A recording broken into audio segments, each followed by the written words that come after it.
Hai semuanya, video ini akan ngebahas tentang bagaimana respons gua terhadap aplikasi bibit yang terbaru. Beberapa akhir lalu, gue sempat komplain juga dan juga mungkin memberikan kritikan kepada aplikasi bibit juga. Dan ternyata kritikan tersebut dijawab. Penasaran seperti apa jawabannya? Simak video ini sampai habis.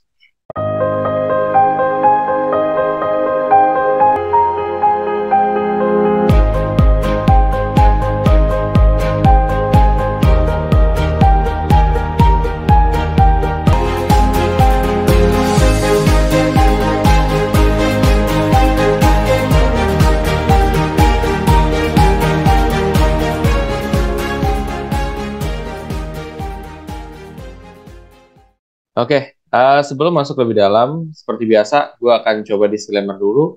Satu, keputusan investasi ada di diri kita masing-masing. Dua, investasi itu ada resiko. Salah satu resikonya adalah penurunan. Ketiga, gue tidak pernah mengadakan titip dana sama sekali. Keempat, gue tidak ingin menjelekkan satu institusi atau apapun. Ini hanya memberikan jawaban ya dari sudut pandang gue saja. Jadi tidak ada niat untuk mengecilkan atau menghina ya atau mungkin ya semacam itulah ya, jadi niat gue cuman ingin improve aja. Oke. Anyway, di sini gue akan coba share screen ke teman-teman semua. Oke, jadi kalau teman-teman udah menyimak dari video gue sebelumnya yang membahas tentang review jujur aplikasi investasi reksadana di Bibit, pada saat itu gue memberikan suatu pandangan terhadap aplikasi Bibit yang terbaru pada saat itu ya. Dan di sini adalah pandangan gue biar kalian dengar juga. Dari yang lainnya ini bagus, tetapi di sini ada masukan juga, entah diterima atau tidak sama dan ini masukan juga dari dua. Dan menurut gue ini sangat krusial, sangat krusial dari dua ya. Kenapa? Karena di sini ketika kalian scroll ke bawah sama sekarang nggak tahu ya apa mungkin di aplikasi gue atau enggak yang akan memasukkan nggak ada. Nah menurut gue itu buat mana ya di aplikasi gue. Oke, jadi singkatnya seperti itu guys, bahwa di situ gue sempat memberikan masukan terhadap pihak aplikasi Bibit yang menurut gue Bibit itu udah banyak banget keunggulannya, udah bagus banget. Cuman satu core tersebut itu hilang.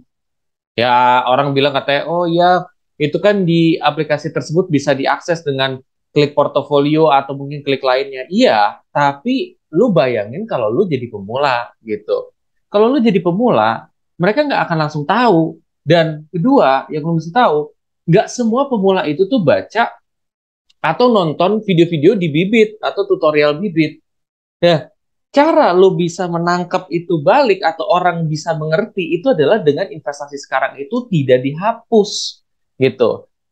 Lo harus bayangin lo sebagai pemula nih, ya. Pemula terkadang dia itu orangnya dia mau belajar, terkadang mereka juga ada yang memang sotoy gitu. Gue pengen ini, gue pengen itu. Ya, sebagai aplikasi itu harus bisa paham gitu loh. Mereka tuh seperti apa, blueprintnya bakal kemana gitu. Dan menurut gua kalau investasi sekarang scroll ke bawah ada tulisan investasi sekarang, oh berarti ini udah direkomendasi, oh tinggal investasi nih. Nanti mereka baru belajar gitu. Ada juga yang harus mereka belajar terserah, tapi itu adalah sesuatu yang bikin mudah. Makanya gua pada saat itu mengkritik dari sisi itu karena menurut gua Bibit itu kalau lu lihat deh semua review gua tuh soal Bibit tuh mayoritas baik semua gitu, bahkan baik semua. Tapi gue mengkritik untuk satu hal ini aja gitu. Karena kenapa? Karena gue pengen Bibit ini untuk improve, tidak untuk kayak mengecilkan atau apa tidak gitu.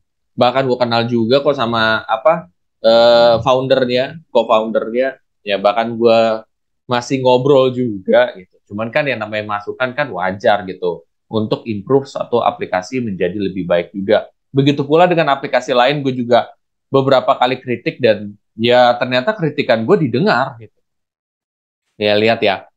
Ini aplikasi Bibit yang terbaru, gue baru cek kemarin. Nih, lo lihat scroll ke bawah.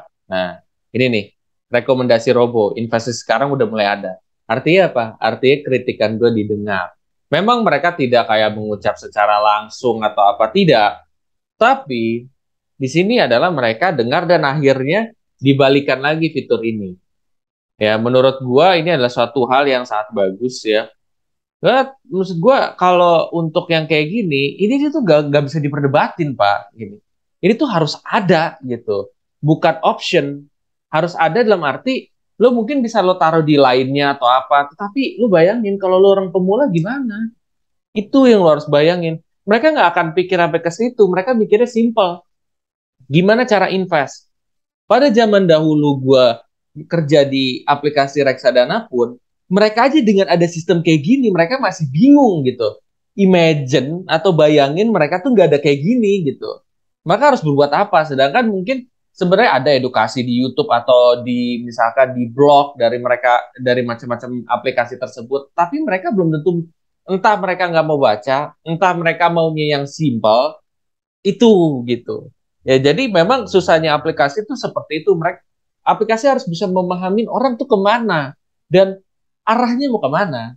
Nah menurut gue dengan adanya seperti ini malah justru mempermudah. Jadi eh, dengan ada perubahan ini gue menganggap bagus terhadap bibit. Jadi dia bisa mendengarkan dari aspirasi juga dari content creator ya dan juga aspirasi mungkin dari yang lain juga didengarkan dan menurut gua dari dulu aplikasi Bibit tuh unggulnya seperti itu. Jadi dia mendengarkan dari aspirasi orang juga, aspirasi dari investor juga gitu. Memang nggak semua aspirasi langsung tiba-tiba blok langsung jadi enggak gitu. Tapi itu diterima dulu baru ditelaah. Jadi menurut gua tindakan aplikasi Bibit itu bagus di sini. Ya jadi good job gitu. Jadi menurut gua udah bagus sih. Ya, jadi balik normal dan menurut gue dengan cara seperti ini malah bibit jadi unggul banget gitu ya dari segala sisi seperti itu. Walaupun di sini ada fitur lainnya tuh fiturnya udah bagus, udah nice. Lo mau darurat, lo mau pensiun, lo mau goals itu semua udah dibantuin di setting buat orang pemula tuh jadi bantu. Tapi ini tuh jangan hilang. Ini tuh jangan hilang. Pertama kali dulu gua invest di bibit, ini adanya dana pensiun. Nggak ada dana-dana lain. Kenapa ini dana pensiun? Ini sebenarnya tidak ada jawaban absah soal ini. Cuman sepemikiran gua adalah, ya kan setiap orang pasti akan pensiun. Jadi, yang kalau mereka nggak punya tujuan khusus, ya udah fokusnya ke pensiun. Makanya dana pensiun yang ada pertama kali. Ini adalah asumsi gua ya. Karena kalau lo mau tanya, nggak ada jawaban absah juga. Gitu. Seperti itu guys ya. Jadi good job buat Bibit sudah mengimprove juga aplikasi tersebut dan makin bagus juga ya. Untuk review lainnya kalau kalian yang belum pernah nonton kamu bisa cek aja di sini tuh review Bibit gue banyak ya. Jadi di sini salah satunya review jujur aplikasi investasi reksadana Bibit. Terus juga gue pernah review juga di sebelumnya. Lo bisa baca tuh di situ. Anyway, ini udah bagus lah tuh. Ini yang gue ini seperti itu guys. Itu aja gue itu yang gue pengen komentari dari perubahan aplikasi Bibit yang terbaru ini. Ya memang sudah ada perbaikan jadi bagus. Pertanyaannya apakah masih ada kelemahan? Kelemahan itu pasti akan ada. Ya, cuman diminimalisir dan juga kalau bisa tuh diimprove lagi. Jadi itu adalah tugas dari pihak aplikasi, tugas seorang content creator, tugas seorang pengguna aplikasi tersebut adalah memberikan masukan gitu loh ke pihak aplikasi tersebut untuk improve. Ini adalah contohnya adalah aplikasi Bibit. Kalau aplikasi lain juga ada gitu dan itu pun gue memberikan solusi. Itu pun gue rata, gue tidak memberikan pandangan apa-apa. Itu sih.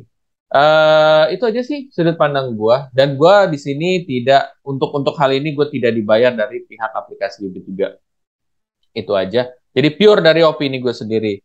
Bila mana setelah ini kamu termotivasi untuk mulai berinvestasi reksadana di aplikasi Bibit, kamu bisa pakai kode referral gue ya. OLXI 8A9. Nah, lu kalau mau dapat cashback reksadana 25.000, lo bisa pakai kode referral gua.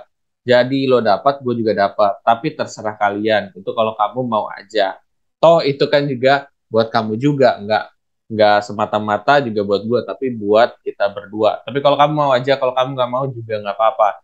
Bila mana kamu juga ingin memperdalam soal ilmu investasi, sekarang gue juga udah ada blognya ya di sini tuh, ya blog tentang investasi. Jadi di foruminvestasiindonesia.com kamu cek aja. Terakhir gue ngebahas tentang reksadana bisakah dijadikan mahar.